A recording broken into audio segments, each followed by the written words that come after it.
Troy Trojans named Goose Crowder their starting quarterback. It's Locked On Sunbelt.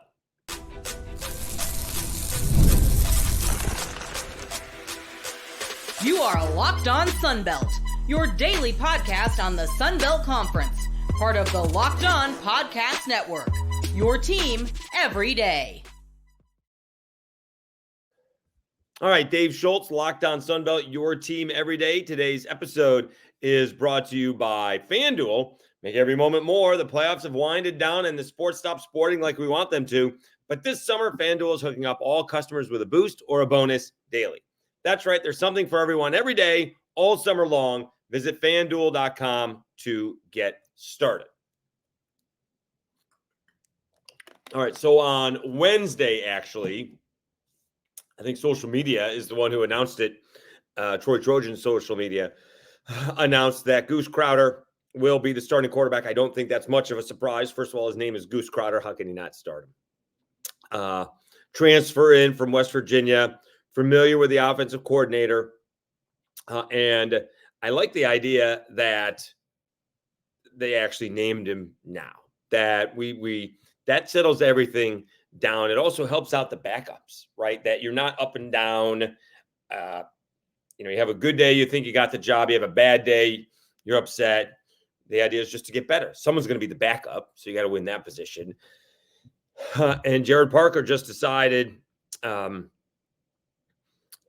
name him sooner rather than later. Reading Josh Boutwell, that Goose Crowder kind of had a stranglehold of it coming out of spring. They play one scrimmage, and they just decided to name him heading into the second scrimmage. I was a little bit surprised that more quarterbacks it's already settled. I thought there were a lot more job openings, to be honest with you. About half of them were open, and I thought it was going to be more.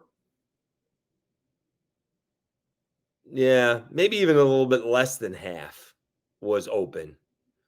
You got 8 out of the 14. I thought it was more for some reason. I don't know. All right. And I'm counting probables. Like Gio Lopez at South Alabama, probable. Dylan Morris at JMU, probable. All right. So you go with Jordan McLeod, Texas State, that's going to happen. Jalen Rayner, Arkansas State, that's going to happen. Southern Miss, Tate Rodemaker, that's going to happen. Right. And so again, South Alabama, Gio Lopez, is probably going to happen. All right. Then on the other side, in the East, you got Joey Aguilar at App State, Ethan Vasco at Coastal Carolina, Grant Wilson at ODU, and as I mentioned, JMU probably going Dylan Morris. So just coming into the fall, Troy was open, Raging Cajuns were open, ULM is open. In the East, Georgia State is open, Georgia Southern is open, Marshall is open. And so now we're one less position. But there's only 5 openings now that I have seen. Please let me know if someone else has made the announcement. Actually having a full-time job without being on my phone all day is got to get used to that. But I did see that Troy announced that Goose was starting. So you still have the Cajuns, ULM. We'll get to the Cajuns here a little bit later. Georgia State, Georgia Southern, and Marshall. And you guys know one of the times I always ask the coaches, when would you like to have it named? When we find out is one thing, right? And we heard from Dave Reichert, we may not find out JMU starting quarterback until they take the field. And that's a lot of times that happens. Or I thought we had somebody else on that said the same thing. But, for the most part, we find out with the depth chart. Sometimes they do the little or thing. Ben Woldridge or Chandler Fields, that type of deal. But in this case, they went with the guy, and I like that they named him sooner. I think there's rally around the leader type of deal. Training camp is basically over this weekend, right? There may be a third scrimmage or so, but for now, you're going from nailing down positions and learning the offense, defense, and special teams to now we have 2 weeks to get ready for the season. Now we see that first opponent, which would be, 2 weeks from tomorrow. And from there, we gotta get ready. So, this is the one time that everybody gets 2 weeks to prepare for their opponent. So training camp is basically done. They do maybe get a third scrimmage if there are, positions to still win. And maybe the quarterbacking goes that way. We'll see what ULM does. We'll get to the Cajuns here momentarily. And again, you got Georgia State, Georgia Southern, and Marshall, although people are telling me it's not Cole Pennington. Is that the case? They got other people that are up for that job. Obviously, pressure on Goose Crowder, and I'm reading Josh Botwell from the Troy Messenger. I had no idea that Gunnar Watson threw for over 10,000 yards. I mean, I guess he had been there for a minute because that's a lot of yards.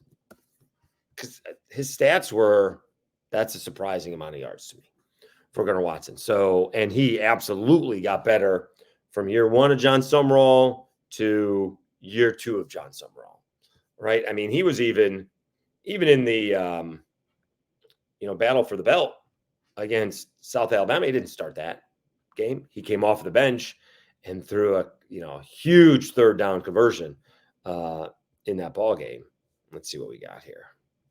Okay, so more than half the yardage is in the last 2 years. I guess that doesn't surprise anybody. 10,275. He had 63, almost 6,400 yards in the 2 seasons under John Summerall. Now, he was there for 6 seasons, but in 18 and 19, barely got 130 yards. Did throw for 2,100 yards in 20. In 21, only 16, 13. And then he had 28 in 2022. And then in 2023, he had 3,500. He threw 27 touchdowns and 6 interceptions. So not only, he was not, when they played the Jaguars, I hope I said that before. When they played the battle for the belt against the Jaguars, I may have said Cajuns. When they played the Jaguars in 2022, right? The Trojans game plan was basically run the football and punt it away. Sometimes only trying to get 1 or 2 first downs. We are not going to chance it. And I think Gunnar Watson actually came in because the other quarterback, Daggy, he was throwing interceptions. And they just relied on the defense, which was a really good. Like the Jaguars had really 3 opportunities in that whole ball game. One was called back because of holding. One was called back because of a drop and barely. And then Carter Bradley missed another same play as the drop, but overthrew. And it wasn't like they were sitting inside the red zone and Ken Wyman was going for it on 4th down. The defense for Troy was really good. And that was 2022 Gunnar Watson. 2023 Gunnar Watson is we don't have to rely on the defense, right? He obviously had some help from Kamani Vidal, but Gunnar Watson was a big part of that offense and really effective when necessary. And that's where, can Goose Crowder emulate that, right? Again, what did I say? 27 touchdowns and 6 interceptions. That's outstanding. 3,500 yards. That's really good. So we'll see if Goose can get that going for get it going for the Troy Trojans. All right, when we come back, one of the battles in the quarterbacking Sunbelt in the starting quarterback world in the Sun Belt is the Raging Cajuns, and I think Mike Desimo is in a little bit of a tough spot. We'll see. We will do that next, right after I tell you about FanDuel.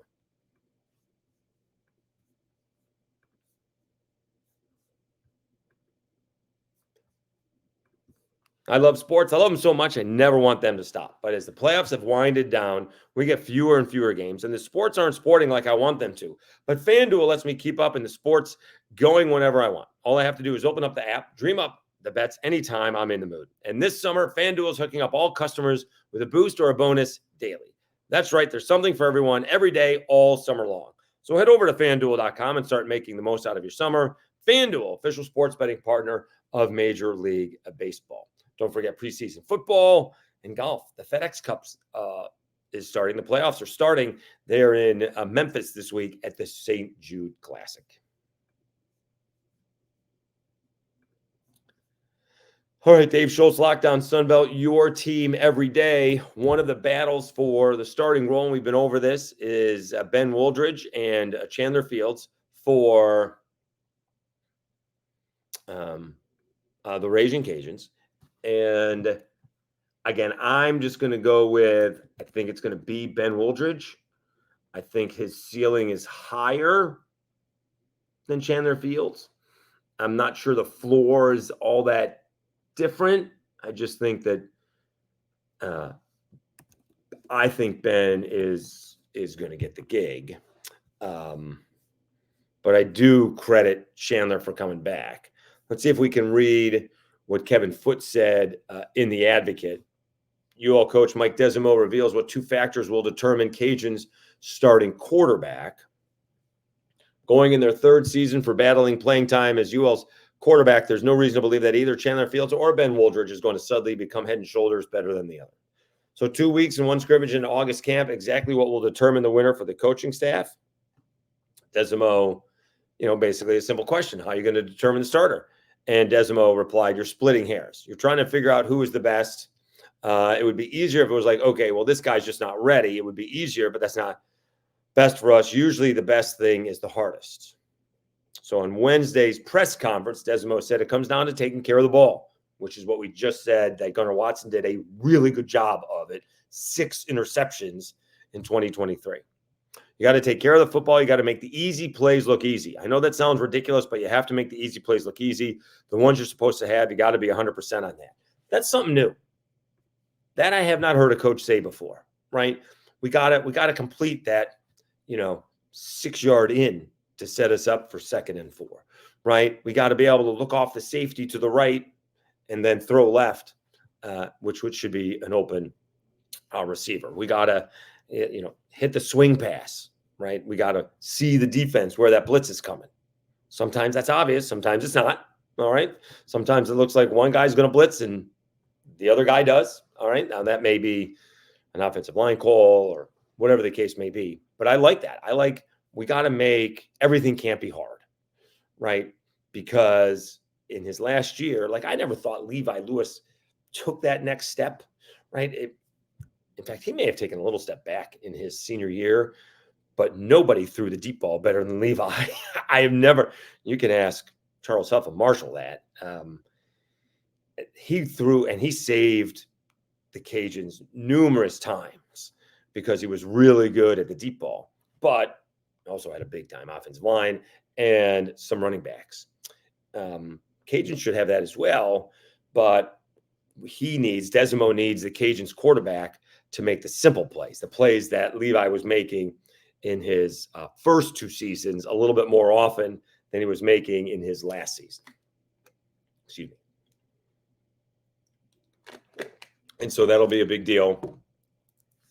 And so you don't want to see the guy who it's not necessarily the guy who's connecting, 40 or 50 yards downfield. It's who's moving the ball. Is one quarterback consistently in 3rd and 7, or is another quarterback consistently in 3rd and 3? Because a couple of things with that, right? I'm sort of stuck with what I have to do at 3rd and 7, and at 3rd and 3, I can do a lot. All I need, A, is 3 yards, but B, if I get 2 yards, and depending where I am on the field, I can go for it. I got 2 plays to get the 3 yards if I'm in midfield or crossing midfield. So which quarterback is putting my offense in a better position on a more consistent basis? All right. I'm not there this year, so I don't know. Again, I don't I guess I'm reading the tea leaves a little bit where, earlier last week, Desimo said that, it was a coin flip to begin with. And then, Ben has played better the last couple of weeks or the last couple of days. That was late last week. I think before the scrimmage. So again, they have, in this case, I'm not sure I'm buying. We don't have, if you got two quarterbacks, you don't have one. Maybe that's the case where neither guy is head and shoulders above the other, as Kevin Foote said. But he's not going to go wrong with either one. Either one can win a football game. Chandler Fields proved that last year. He proved it 2 years ago. Ben Wildridge came in, has proved that as well. But neither one of them can stay healthy, and that is the key. So availability is a big part of this gig. One of the reasons that Billy Napier was so successful is because he had a really healthy quarterback in Levi Lewis. Once Levi got the job, he made every single start. That just hasn't been the case for the Cajuns in the last couple of years. They've played 3 QBs each year. Last season, 3 QBs started for the Cajuns. The year before, 3 QBs all played for the Cajuns. Now, if you can keep one guy in there to stay healthy, you got a better chance of being more successful. And yet Chandler Fields probably came back because nobody's proven that they can stay healthy. That's the problem there. So they'll have a scrimmage on Saturday. Again, if this was South Alabama, Kevin Foote would be able to watch it. It's not South Alabama. It's the Raging Cajuns. He's not able to watch it. And I don't even think they have a presser after the scrimmage anymore. I think they just do it on Monday. So that's the case. All right, so let's wrap it up. When we come back, we'll again go over the openings, who's remaining open there. What would I say? 8 are basically closed with ULM going to Goose Crowder. And so you had, 8 with that. Well, no, I think he's the 8th. He's the 9th. I think you have 5 openings left. Anyway, I got it typed up. We'll do it when we come back, right after I tell you about Gametime.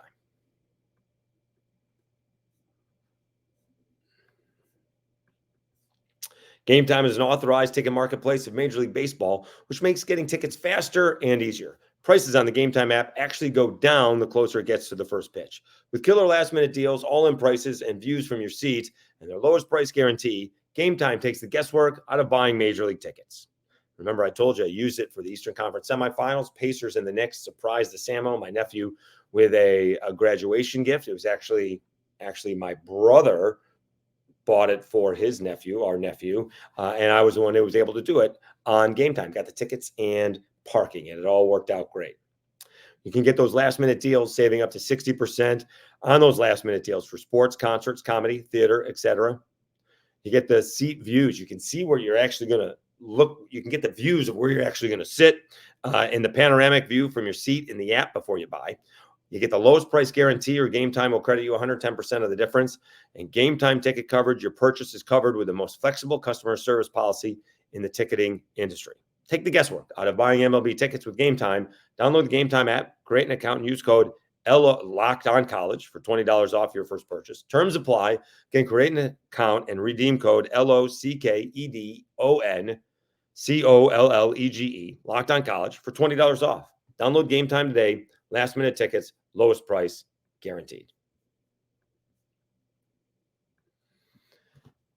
All right, Dave Schultz, Locked On Sunbelt, your team every day. Also, thanks very much. We're up to almost 1385, and I'm feeling when we recap these scrimmages and continue with our Voices feature, we will end up with close to 1,400 on Monday. And then we got 2 weeks. I don't know if we can get 100. That's a lot in 2 weeks, but it's going to be close. And we'll start previewing the games, right? We got one more week of camp, and then it's game week. So thank you so much for that. Continue to get people to subscribe. Locked On Sunbelt, right on YouTube. All right, so going over these again. So we had, I guess, when Goose Crowder got named, we actually had 8 starting quarterbacks, as I mentioned in the first segment. So there were 8 teams with their starting quarterbacks before Goose Crowder got named. So Texas State, Jordan McLeod. South Alabama, Gio Lopez, we think. Arkansas State's Jalen Rayner. Southern Miss, Tate Rodemaker, we think. App State's Joy Aguilar. Coastal Carolina's Ethan Vasco. ODU, Grant Wilson. And JMU, Dylan Morris, we think. All right. So that was the 8. So we only had 6 openings to begin with. Goose is the 9th. And so you do have 5 more to go. Raging Cajuns, as we mentioned, with Fields and Ben Woldridge. We'll see what that happens. Wide open for ULM for Hunter Herring and General Booty. I mean, if you get General Booty versus Goose Crowder, I mean that's going to be awesome. And then you have what Del McGee is doing at Georgia State, who's going to be the quarterback there.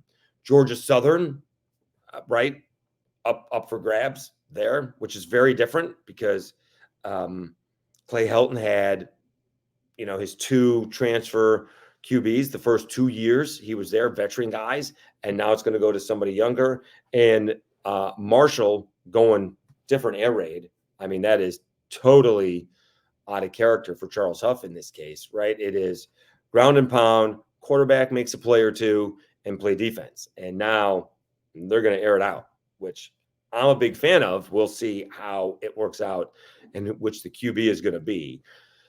Don't be surprised if we get some quarterbacks when we hear from these teams next week. Whether they meet on Monday or Tuesday with the media, regularly scheduled press conferences following the weekend if the scrimmages aren't open. I presume we'll have that because they will have looked at the film. We'll see if Desmo names a quarterback on Monday or Tuesday, whenever they meet. Actually, it was regularly scheduled in that article. It says regularly scheduled interview is on Wednesday. So, see, the thing is, by Wednesday, he can't say I haven't seen enough of the tape. That's the only difference. Although the same thing could be said on Monday. He's seen 2 weeks of tape. He's seen 2 scrimmages. So he'll have a pretty good idea on how that's going. And we'll see when the others are named. Again, the coaches may know.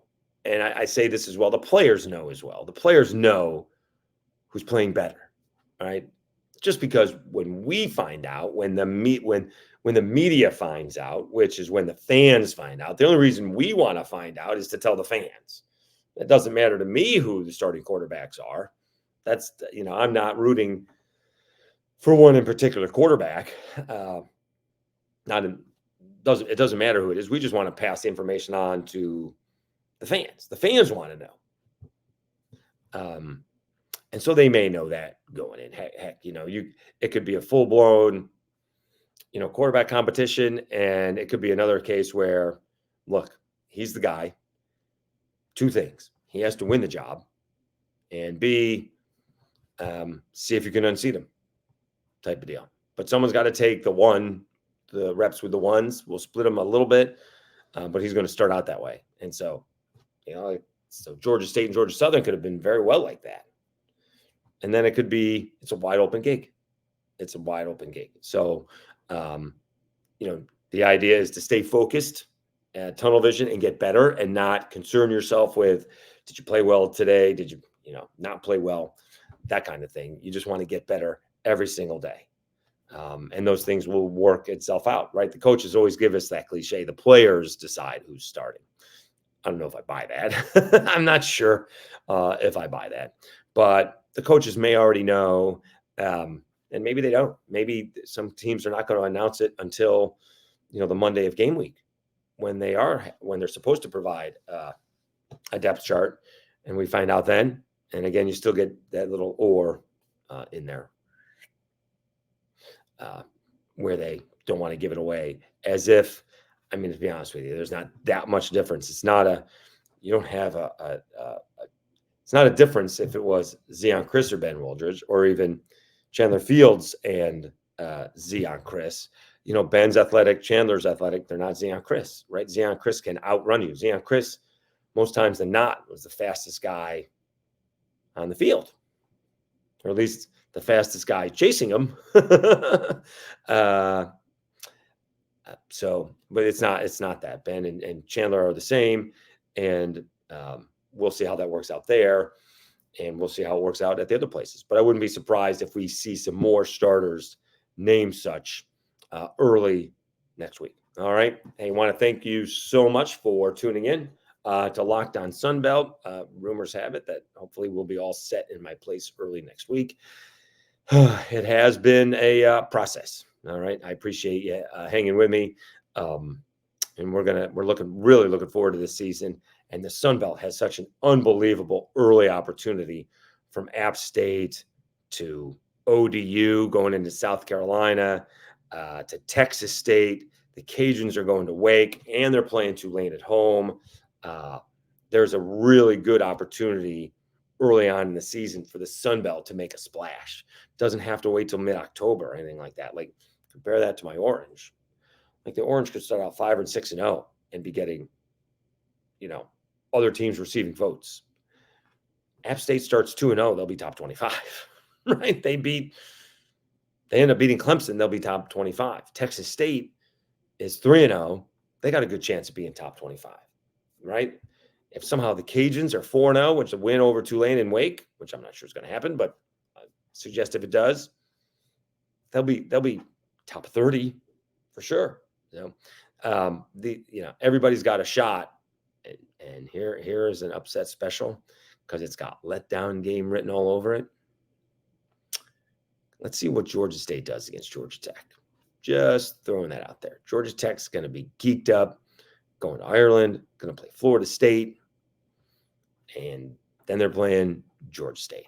That's got letdown game written all over it. Let's see if Georgia State can surprise little Georgia Tech and get off to a really good start for the Panthers.